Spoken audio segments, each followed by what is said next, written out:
Hey everybody, it's Steven from A Right to Insight. As Bryce explained in the last video, we all came up with questions that we're responsible for making videos answering, and this is my Q&A video.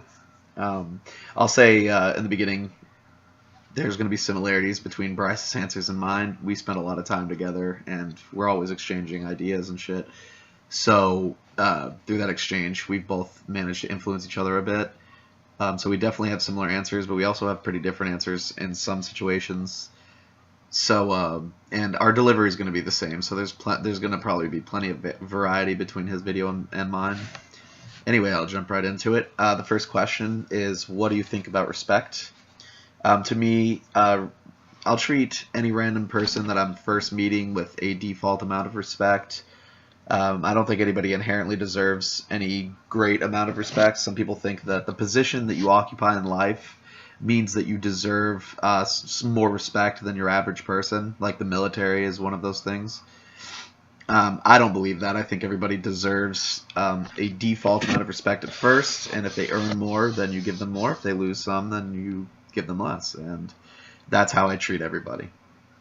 Second question, where do you see yourself in 5 years? Um, Ideally, now this is definitely wishful thinking, but ideally this YouTube channel will become pretty popular, and I'd like for it to actually be my career. In 5 years, I'll be 28, and it would be pretty nice to be able to maintain my life off of the money that I earn from my YouTube channel. I don't know if that's going to happen. It hasn't worked the past two channels that I've had, but I think that I have a better idea on I guess I don't know. I think I have a better plan for this channel. I guess I could say. But I'm 23 now, and I own a house. I have a car. I have a good job. I have most physical things that I could ever really want. So I'm not doing bad now in the first place, but it would be nice to be doing better and to be doing less as far as work goes, because this is ideally would be my career, is to do YouTube. Third question. If you could change one thing about the way politics works in the United States, what would it be? There's plenty of things I would like to change about the way politics work. Uh, one would be like funding, like the way candidates are funded, and the Democratic and Republican parties are funded. Um, but one of the main things that I would like to say, and it's kind of related, but it's I guess it may kind of not be as well, is I would like to tell people that you don't have to vote within the two-party system. I think that's apparent, but I think it's important to vote for the candidate that you identify with the most, or that you agree with the most. Not identify, that you agree with the most. I think that that's important. I don't think that you should go for a lesser of two evils scenario, because if we do that, we'll always stay within the two-party system, and we'll never really get out of it unless something else changes. And we shouldn't have to rely on something else changing. Not that something else shouldn't change, but it's we shouldn't have to assume that that's going to happen. So we should kind of maybe assume that it won't happen, and explore all options. So don't just stick within the two-party system. Explore all options. Vote for the person you agree with the most, and spread that message. Because the more people understand that that is a viable option, the better off everybody's going to be. Question 4: what is your favorite album and why? Bryce got to this one first. We actually share the same answer here. My favorite album is also Kazaya by Protest the Hero. The reason why is because it is a concept album. It tells a story. I feel like it's a masterpiece in terms of lyrics, and musical precision is just amazing. The technicality of the instrumentals and the vocals are amazing. It's a very emotional and energetic album, and it's just got a lot to offer, I feel. Fifth question: what aspect of our culture would you change if you could? I guess there's a lot of things I would like to change about our culture, but one thing that seems to be a big thing now is this whole deal where people put like this unnecessary weight behind words, specifically offensive words, like the word faggot, for example. People put a lot of weight behind that word, and I don't see why. I mean, I think that it's important to know that words only carry the weight that the recipient gives them. If you don't want to be offended, you don't have to be offended. And no matter what someone says to you, if someone calls you a faggot, if someone calls you any negative word, you don't have to be offended by that. And the way that you don't get offended by that is simply not allowing yourself to be offended by that. And you might think that that's not really something that you can do, or it's not something that's likely to happen. But I'm living proof. You can't. I promise you, there's not a thing you can say to me that's going to offend me. So I would like people to grow, a thicker skin, I guess you could say, and just try to be less worried about words and what people say to them. What is your favorite music genre or genres? I really like metal, many subgenres of metal. Indie music is really good. A lot of pop rock or pop punk is pretty good. And then there's like some Japanese music I like. And then like there's other things like techno and some hip hop and stuff like that. So yeah, a lot of stuff like that. What is the meaning of life? Question doesn't really have a context. It just says, what is the meaning of life? So I don't really know how to answer it, so I guess I'll answer it in both the objective context and then my own subjective context. So objectively, I don't think that there is a meaning to life. I don't think that there's this grand purpose for humanity as a whole or for individuals. I think that life is actually, the only purpose is what you give it, the purpose that the individual gives life. That being said, my meaning of life is to be as happy as I possibly can be. I try to eliminate things that make me unhappy and try to go with, I guess I try to, I'm really laid back. I don't really get worked up. I don't really try to get stressed. Sometimes I am stressed, other times not so much. So yeah, I mean, that's my meaning of life, is just be as happy as I possibly can, and so far I think I'm succeeding pretty well. How do you identify yourself politically? Explain. I'll say that I definitely lean left. I'm pretty far left, I'd say. I'm not going to say that I'm a Democrat. I'm definitely not a Republican. But I agree mostly with leftist ideas. Not all of them. And there may be the occasional right idea that I agree with, but that doesn't happen very often at all. So yeah, definitely pretty far left. Next question is, how do you identify yourself religiously, and explain? I don't have any religious beliefs. I don't believe in any sort of deity or anything like that. I'm what you would call an agnostic atheist, and that means that I don't personally believe that there is a God, because I don't believe that there's been enough reason shown to believe in a God. But the agnosticism comes in because, I can't know for a fact that there isn't a God. I guess the best way I could explain it is in The God Delusion by Richard Dawkins.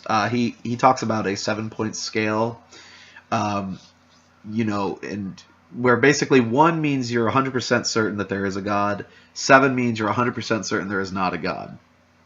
So I'm not 100% certain there isn't a God. So I would say I'm 6, like I fall at a 6 there. I'm fairly certain there isn't one, and I'm leaning toward a 7, so I'm not quite 100% sure, and I don't think I'll ever be 100% sure that there isn't a God. But I don't live my life as if there is one, because there's this whole, the whole absence of evidence isn't evidence of absence. I kind of feel like that's a nonsensical point of view, because if we don't have evidence of something, we don't really live our lives as if that thing exists. So let's say that there's some great thing out in the cosmos that we've not yet discovered, and we also have not even seen any evidence to support it yet.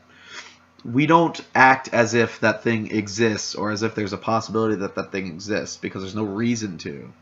So we haven't seen any reason to believe in God. The only reason we even have that idea is because people came up with that hypothesis a long time ago, when we couldn't explain scientifically things we know now scientifically. Like we didn't understand the sunrise, so we attributed it to some sort of God. Now we know what the sunrise is, so we don't need a God. So anyway, I went off on a bit of a tangent. That's how I feel religiously. Next question is, what are your favorite pastime activities? I have plenty. I have lots of hobbies. I'm pretty geeky in the sense that I really like anime, obviously, judging by the One Piece flag back there. Manga. I love gaming. I like movies, shows, comic books. I'm a big collector of things. And then I also like music, hanging out with friends, debating. I like drinking and things like that. Name someone who has influenced you greatly.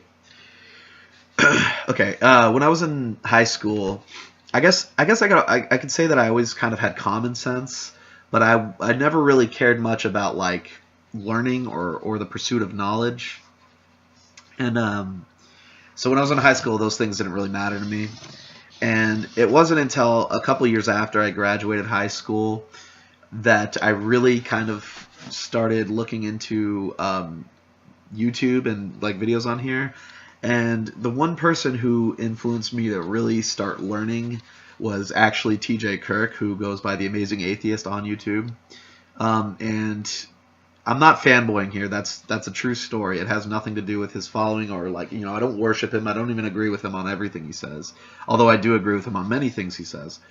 But yeah, I mean, watching his videos really gave me like this great will to learn, and I kind of attribute my knowledge now to that initial spark by him. So he's definitely somebody who's influenced me a lot.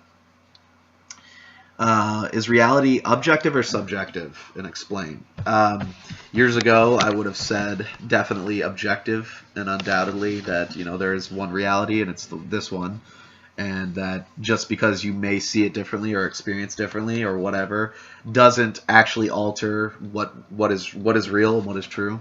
Now I don't really hold that position. I kind of do. I mean, there's definitely what we see as reality. We definitely see, we can definitely scientifically understand reality in a better way than we used to be able to. That doesn't mean that this is all there is and that, this is definite, There's a lot of, I don't know, there's a lot of like theoretical shit or hypothetical shit that people think of, and I don't know, it's all very interesting, and I wouldn't say that it's worth just totally discounting or thinking that it's absolutely ridiculous. This might not be, reality might not be all it seems. We can't know for sure that it is, but I live my life as if this reality is objective. So I don't know. It's a topic I could actually make an entire video on, and explaining it in the small amount of time that I have to answer each of these questions isn't going to give anybody a clear understanding of my position there. So maybe I'll delve into that deeper later on. Next question is, what are you hoping to accomplish with the YouTube channel? Well, as I kind of went into before, I would like it to be a successful channel. I would like to be able to make money off of it. I'm not going to lie. I don't think that is negative. I don't think people should take that negatively. Making these videos and putting my time and effort into it, and to see a return of some sort. A fan base is awesome, and arguably maybe even better than money. But to get money back as well, I mean, that would be amazing. And to be able to actually support my lifestyle off of YouTube alone would be fucking phenomenal, and I would love that. So those are a couple things. I would like to see a building fan base and earning some money off of it. And another thing would be I would like to influence people, or kind of like The Amazing Atheist did with me. If people see our videos and suddenly want, have a will to learn or a will to look at things differently or open their mind or become skeptical, that would be amazing as well. And so those are some of my goals. Should we make movement toward existing as a global community rather than individual countries? Why? I think the obvious answer there is yes. I think that people would disagree with me, but I think that those people are ignorant, or they are too, jingoistic and too stuck in their ways to really look at it differently. But I think the obvious answer to anyone who actually critically examines the question is why wouldn't we exist as one globe? That's what we are. We, you know, the lines on the map are totally arbitrary. We put them there. We separated ourselves by those lines. There's no real meaning to their existence. So how would it not benefit us to exist as one community, as one global, you know, community?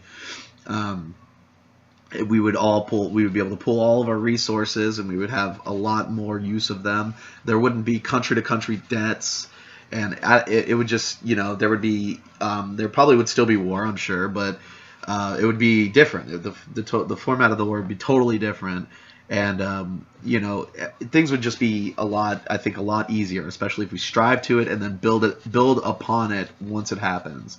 So I definitely think that we should make movement towards that. Yes. The final question is, what is something that isn't being funded enough in your opinion? Bryce took the answer from me again. Space exploration is a big thing that I think needs to be looked into more and funded more. Space colonization, you know, anything to do with getting off of this planet and finding a way to exist somewhere else. Because we're not, you know, this planet and this solar system will not always be capable of holding life. So as long as that is true, we need to figure out how to keep our species going by getting off of the planet. And as long as we're not funding that or doing that, we're losing time. So that's a huge, to me, that's a huge, like, awakening thing, is like, eventually our species will be gone. And if you really want to see, like, the lack of meaning in existence, think about this. If we don't get off of this planet, we don't find a way to live, if we don't find a way to exist out of this solar system or off of this planet, when this planet is no longer capable of sustaining human life, everything that you have ever worked towards will be meaningless. It will have no meaning anymore. Your children, your children's children, your parents, all the way back to the very, you know, your very first human ancestor, and even before that, everything that we've ever worked toward will be totally fucking meaningless. And to me, that is a huge waste of all of this potential. We've already come so far. We already understand so much. Why let that go to waste? So space exploration and space colonization, that's a huge thing for me. And that's all the questions there are. So I hope you enjoyed the video. I hope that maybe you agreed with some of my answers. If you didn't, comment, tell me what you didn't agree with. We can discuss it. If you did, go ahead and like the video, subscribe to the channel. You can also leave a comment. I would like to read any sort of feedback. And thanks for watching.